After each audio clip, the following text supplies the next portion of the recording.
بسم اللہ الرحمن الرحیم۔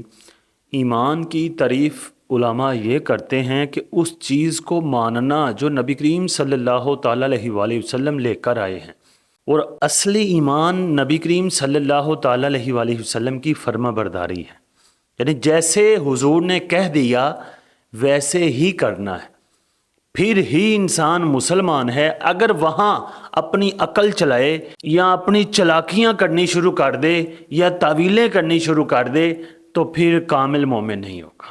اور حضور کی فرما برداری صحابہ کرام نے کر کے دکھایا کہ کیسے فرما برداری کی جاتی ہے، کہ زندگی انہوں نے اس طرح گزاری کہ جب حضور کا کوئی حکم آ جاتا تو وہ دل و جان سے اس کو مانتے بھی اور اس پر ایسے عمل کرتے کہ جیسے ان کی یہی عادت تھی۔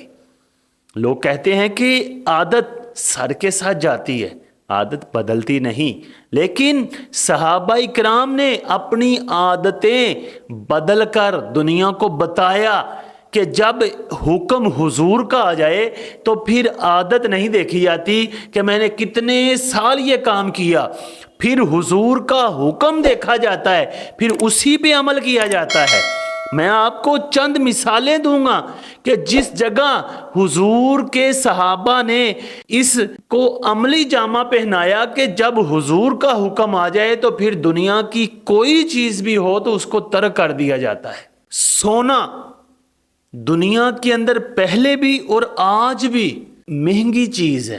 نبی کریم صلی اللہ تعالیٰ علیہ وآلہ وسلم کے پاس ایک صحابی آئے تو نبی علیہ السلام نے دیکھا کہ اس کی انگلی کے اندر ایک چاندی کی انگوٹھی ہے۔ حضور نے نکالی اور پھینک دی، مجلس ختم ہوئی، سب چلے گئے۔ کسی نے اس صحابی سے کہا کہ آپ اس انگوٹھی کو اٹھا لیں اور اس کو بیچ کر اس کا پیسہ کسی کام میں لے آئیں۔ تو پھر اس صحابی نے بڑا پیارا جواب دیا، اس نے کہا کہ جس چیز کو حضور پھینک دے میرے اندر اتنی جرأت نہیں ہے کہ میں اس چیز کو پسند کروں یا اس چیز کو اٹھا لوں۔ آپ کو ایک اور واقعہ سناتا ہوں۔ حضرت عمر بن شعیب فرماتے ہیں کہ ایک مرتبہ ہم سفر میں تھے حضور کے ساتھ، خوش قسمت لوگ تھے کہ حضور کے ساتھ سفر کرتے تھے۔ تو وہ کہتے ہیں کہ میرے پاس ایک چادر تھی جو میں نے اپنے اوپر اوڑھی ہوئی تھی اور وہ کسی خاص قسم رنگ کی تھی۔ تو نبی علیہ السلام نے جب اس کو دیکھا کہا کہ یار تو نے کیا پہنا ہوا ہے؟ حضور نے پسند نہ کیا، حضور نے ایسے لباس پہننے کو ناگواری کا اظہار کیا۔ اس صحابی نے گھر آتے ہی اس چادر کو چولہے کے اندر جلا دیا۔ بعد میں وہ جب حضور کے پاس گئے تو حضور نے پوچھا کہ وہ چادر کدھر ہے؟ تو انہوں نے فرمایا کہ حضور میں نے اس کو جلا دیا۔ حضور فرماتے کسی عورت کو دے دیتے، عورت کے پہننے میں مذائقہ نہیں، یعنی حضور کو پسند نہیں تھا۔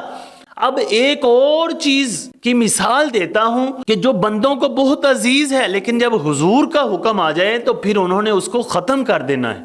انسان عمارت بناتا ہے اپنی پسند کی۔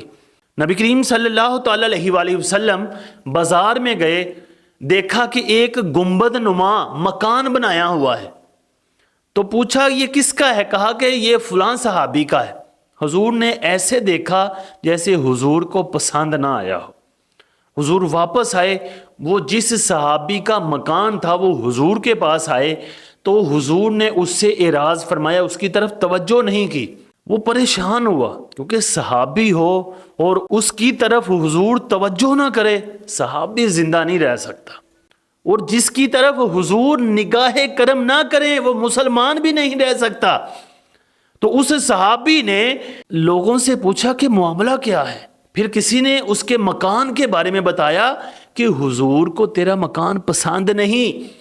اس نے کیا کیا؟ وہ اٹھا اور اس مکان کو ایسے ختم کیا جیسے اس جگہ کوئی ایسا مکان تھا ہی نہیں، نشان بھی نہیں چھوڑا۔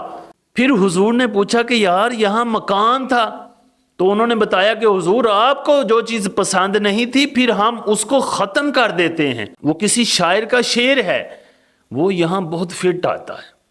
وہ کہتا ہے ہم نے نہ کبھی قطرے پہ غور کیا اور نہ دریا دیکھا، بس جہاں تیری جھلک دیکھی وہیں ڈوب گئے۔ صحابہ کا یہ مذہب تھا کہ جہاں حضور کی جھلک ہے، حضور خوش ہیں، وہ کر دیتے تھے، جس جگہ حضور خوش نہیں اس کو ختم کر دیتے تھے۔ اللہ تعالی ہمیں بھی اسی طرح عمل کرنے کی توفیق عطا فرمائے۔